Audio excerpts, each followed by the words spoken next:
Hello friends, আজ আমরা আলোচনা করব উইন্ডোজ 11 মুক্তির পূর্বে এর গ্রহণযোগ্যতা কতটুকু পেয়েছিল সে সম্পর্কে আমরা একটু আলোচনা করব।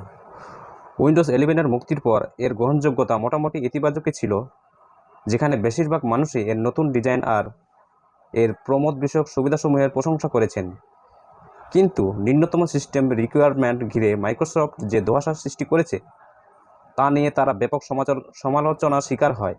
মাইক্রোসফট সর্বপ্রথম যে সিস্টেম রিকোয়ারমেন্টের কথা জানায় সে অনুযায়ী প্রায় 60% বর্তমান ব্যক্তিগত কম্পিউটারই উইন্ডোজ 11-তে হালনাগাদ করতে সক্ষম হওয়ার কথা নয়।